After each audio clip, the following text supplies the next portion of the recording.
Madame, Monsieur, bonsoir et merci de la fidélité que vous accordez à ITV. Voici tout de suite la colonne vertébrale de ce journal. Le virus s'accroche donc mordicus comme une sangsue. Ces derniers jours sont particulièrement virulents en termes de pronostic. Aujourd'hui, le ratio de positivité au coronavirus a atteint 11%. C'est de plus en plus flippant et inquiétant.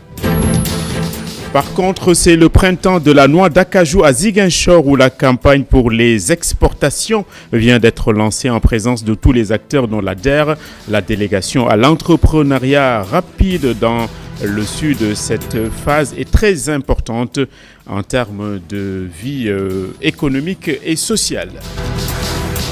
Un navire dédié à la recherche océanographique est en construction dans les ateliers de Dakarnave où se sont rendus ce jeudi les autorités pour jauger et juger en même temps l'état d'avancement des travaux en cours là-bas. Et puis la pluie du matin n'arrête pas le pèlerin. Les JOJ 2022 prévus à Dakar continuent de se préparer tant bien que mal. Le comité d'organisation scelle des partenariats à gauche et à droite. Et dans ce cadre, le ministère du Tourisme et du Transport aérien va mettre la main à la pâte. Enfin, la chance, ça n'est pas du hasard. La Baraka, à force de travail et d'efforts, Sadio Mané en a engrangé beaucoup. Après avoir gagné la Ligue des Champions et le Ballon d'Or, il vient de remporter avec les mêmes Diables Rouges le championnat anglais qu'il est fouillé depuis maintenant 30 ans. La balle à terre, on va vous développer toute la titraille dans un petit instant.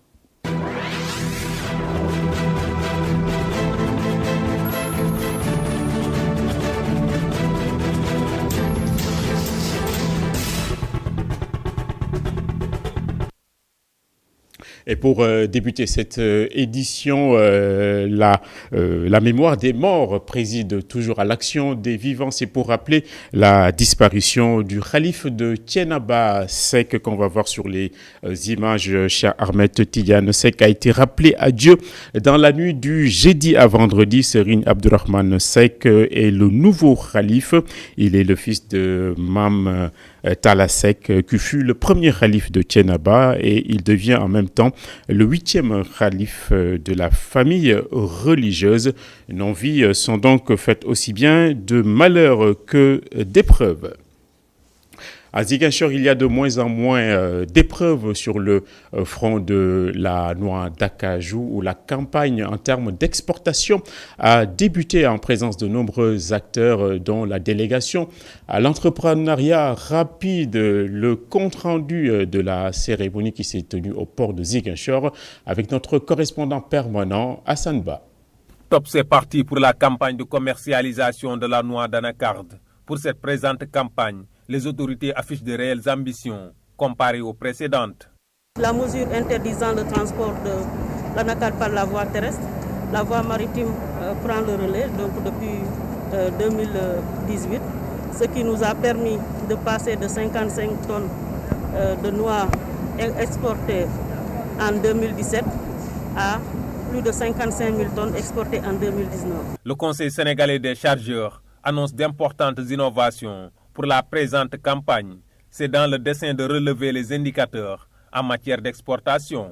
En rappelant toujours la disponibilité du COSEC à accompagner les acteurs exportateurs, mais également producteurs, parce que la bataille du maritime se gagne à terre. Les problèmes logistiques sont quasiment résolus. Ce qui reste maintenant, c'est que les acteurs soient un peu plus unis pour tirer tous dans le même sens, qui est le sens de l'émergence du Sénégal. L'innovation majeure vient cependant de l'investissement conséquent de la délégation à l'entrepreneuriat rapide en direction des opérateurs de la filière de la chaîne de valeur anacarde. Plusieurs milliards ont été engloutis dans le financement des opérateurs.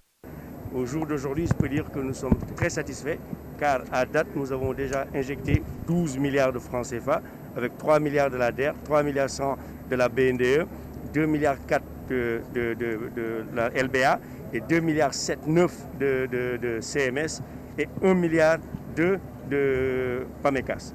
Cela montre pourquoi nous avons eu à accompagner cette vision du chef de l'État, le président Macky Sall, qui nous a demandé d'accompagner les producteurs et transformateurs et exportateurs d'anacarde. Les établissements financiers qui ont tenu à faire le déplacement pour venir s'enquérir de l'état des investissements ont suggéré un réaménagement des plantations pour optimiser les productions et rendre plus viable le secteur. Il nous faut certainement faire une évaluation après cette campagne et voir comment nous allons pouvoir non seulement refaire les plantations, les remettre un peu à niveau et aussi faire en sorte de travailler beaucoup plus sur la transformation locale afin de faire de la valeur ajoutée sur notre production d'anacarde. Les bénéficiaires de ces investissements que sont les acteurs de la filière anacarde s'en félicitent. Aujourd'hui, pour nous, c'est une fierté. Une fierté pourquoi? C'est pour la première fois dans l'histoire de la filière anacarde, nous avons pu voir ce qui s'est passé aujourd'hui. Donc tout en remerciant vivement la DER. Plusieurs magasins de stockage et d'unités industrielles de transformation d'anacarde ont été visités par la délégation. L'objectif étant de convaincre les établissements d'accroître les financements alloués aux opérateurs de la filière anacarde. Et d'un port à l'autre, nous allons suivre les pas du ministre de la Pêche et de l'économie maritime qui s'est rendu aujourd'hui au chantier naval de Dakar-Nav pour regarder et voir l'état d'évolution de la construction d'un navire dédié particulièrement et spécifiquement donc à la recherche océanographique. Coût des travaux, c'est 300 millions de nos francs. Reportage sur place de Adam Assar et Séléman Diallo. Les travaux de carénage et de reclassification du navire Itafdem avancent à grands pas. Spécialisé dans la recherche océanographique, ce bateau est d'une importance capitale. En tout cas, ce navire que nous avons, qui est une référence, qui est une fierté dans la sous-région, produit de la coopération également internationale avec le Japon, c'est nécessaire que nous le maintenions et que la recherche, qui est capitale pour le ministère qu'on m'a confié, parce que je dois me baser sur ces recherches-là pour beaucoup de décisions stratégiques pour le pays. Les travaux en cours du navire sont estimés à 300 millions de francs CFA, mais selon le ministre, ce budget peut évoluer. Les travaux en cours, c'est 300 millions. Mais bon, 300 millions, c'était, comme je dirais, les phases initialement prévues. Mais en faisant, vous savez, quand vous venez enlever de la machinerie et autres, vous découvrez des failles. Certainement, il y aura des besoins. Et ce sera maintenant de notre responsabilité derrière de chercher les moyens de couvrir cela. Revenons sur le débat sur les licences de pêche soulevées par certains acteurs de ce secteur. Le ministre Alioune Ndoye parle de faux débats. Je vous dis deux choses. Est-ce que la parole des autorités étatiques ont de la valeur à vos yeux ou pas? Quand nous disons quelque chose sur quelque chose que nous gérons, je pense que c'est une information capitale, plus importante que le lambda qui gère ses intérêts personnels. De ce point de vue, je pense que c'est un faux débat aujourd'hui. Il y a des enjeux beaucoup plus importants. A signalé que la fin des travaux du navire Itafdem est prévue au mois de septembre. Et le retour à la terre n'est plus un slogan creux, c'est particulièrement vrai et doté de bon sens dans ce contexte de coronavirus. C'est pour parler sans transition des fermes Natangay appuyées par aussi bien l'Italie que l'Espagne, dédiées ces fermes aux migrants qui sont de retour à la maison pour travailler la terre. Reportage assuré aujourd'hui par Babacar Seck.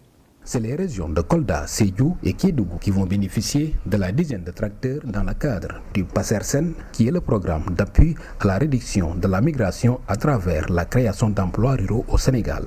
Des jeunes gens, pour certains, c'est vrai, avec un passé de migration qui les a fait revenir au Sénégal, pour démontrer qu'avec de l'énergie, du travail, l'investissement en particulier dans une agriculture innovante qui donne envie, parce que c'est vrai, cette agriculture, on le voit, le travail de ces fermes donne véritablement envie, à la fois parce que ça donne un travail, ça donne un projet pour soi, pour sa famille, pour sa communauté. Mais ainsi, 3000 emplois seront générés selon Moussa Baldé, le ministre de l'Agriculture et de l'Équipement rural. Le projet compte réaliser 197 fermes agricoles natangais, 47 fermes villageoises et 150 fermes familiales.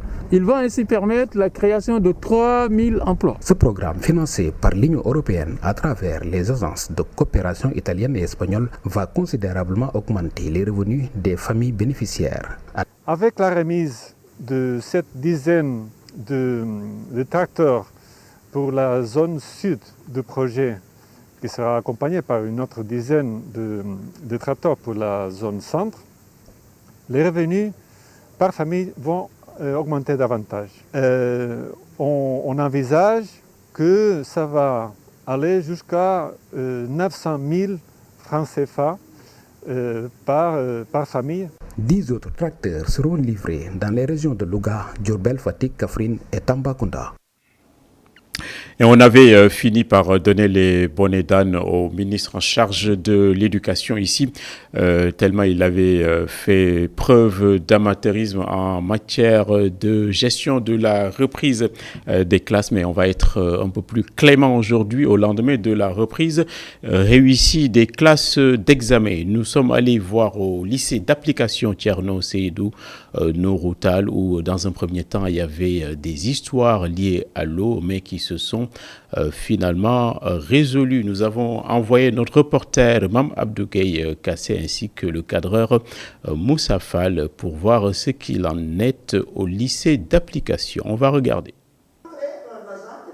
Dans cette classe de 3e du lycée Thierno Seydou Noroutal, les élèves suivent avec beaucoup d'intérêt le cours sur l'immunité et la réponse immunitaire. Leur professeur d'SVT est globalement satisfait des conditions de la reprise 24 heures après.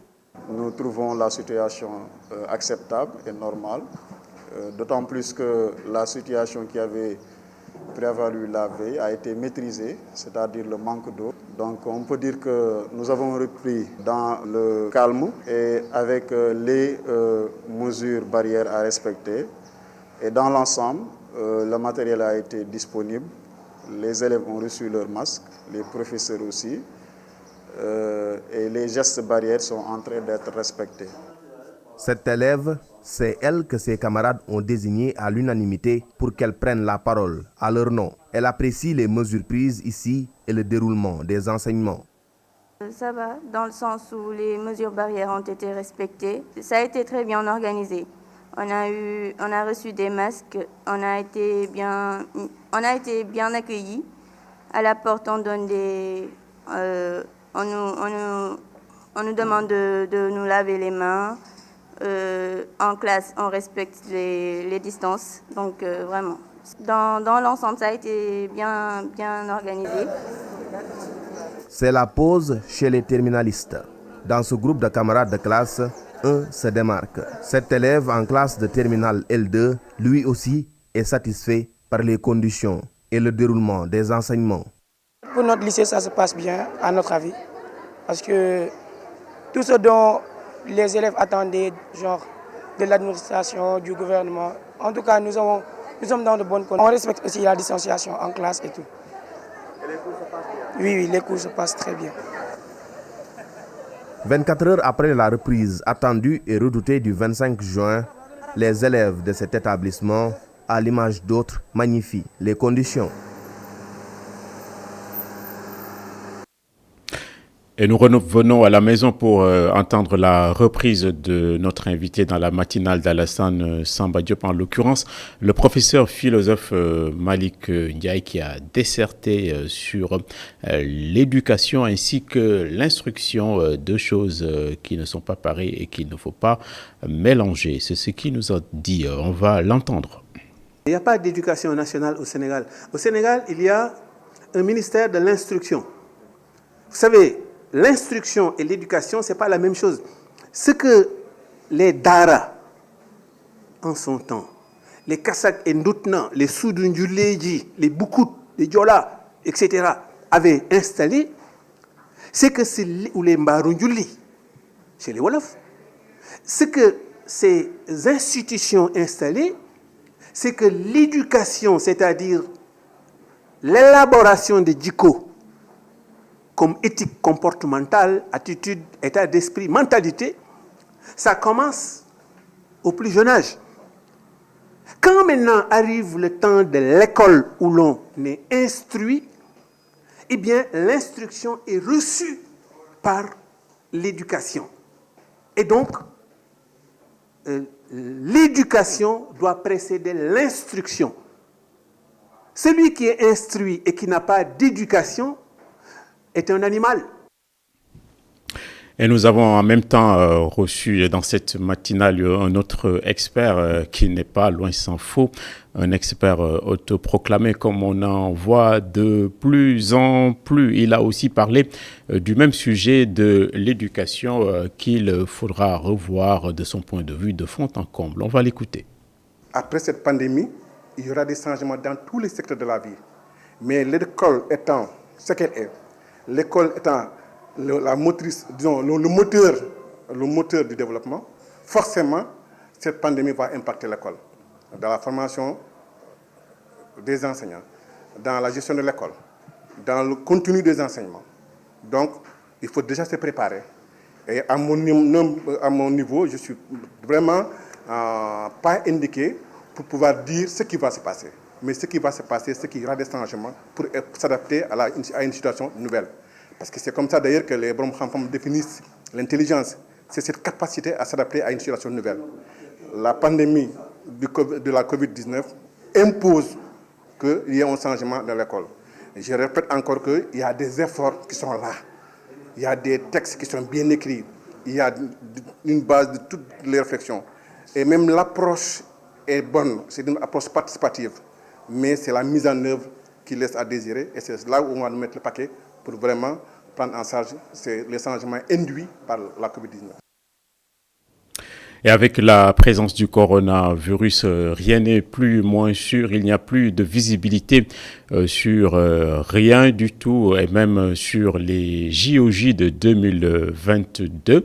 Et quoi qu'il en soit, le comité d'organisation est en train de les préparer. Ils sont en train de nouer ces acteurs des partenariats un peu partout. Après le port de Dakar, c'est le ministère du Tourisme et des Transports aériens qui a décidé de participer à cet élan national. On va écouter le ministre en charge du tourisme sénégalais.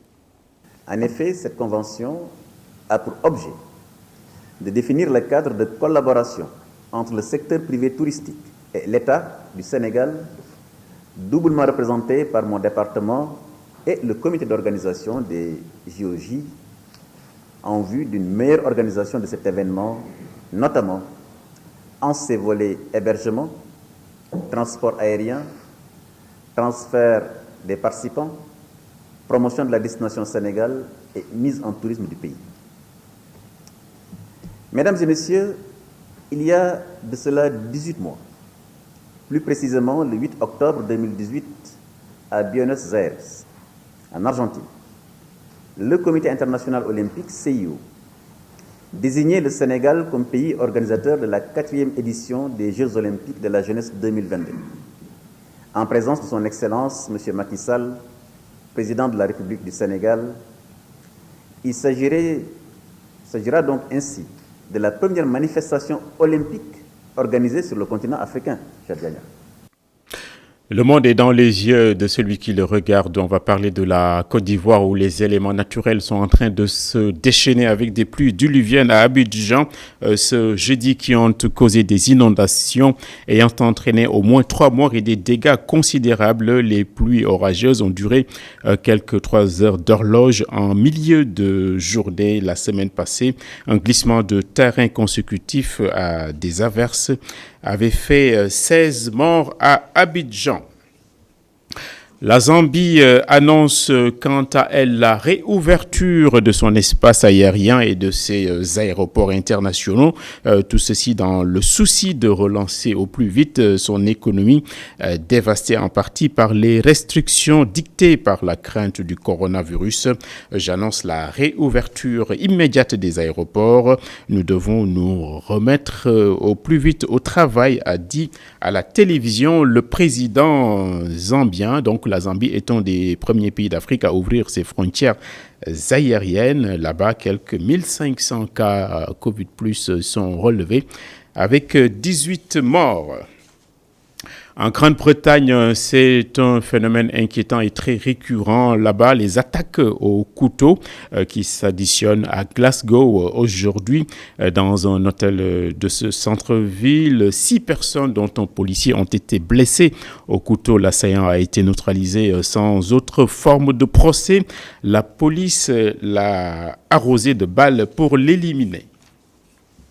Et puis enfin, le tapis rouge pour Liverpool, champion d'Angleterre. Après 30 ans de frugalité dans cette épreuve, Sadio Mané, Salah, Naby Keïta et tous les autres ont très tôt tué le suspense du championnat cette année.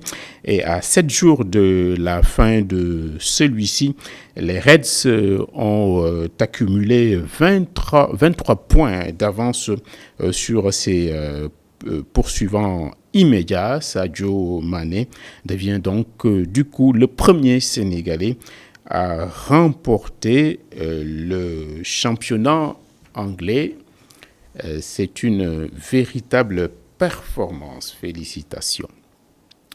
Nous revenons donc aux affaires du Covid+, avec la prestation du directeur du cabinet du ministre de la Santé et de l'Action sociale qui délivre tous les jours le communiqué. Donc, il ne vous aura pas échappé qu'il n'est pas encore parti comme déjà annoncé. On va écouter sa communication.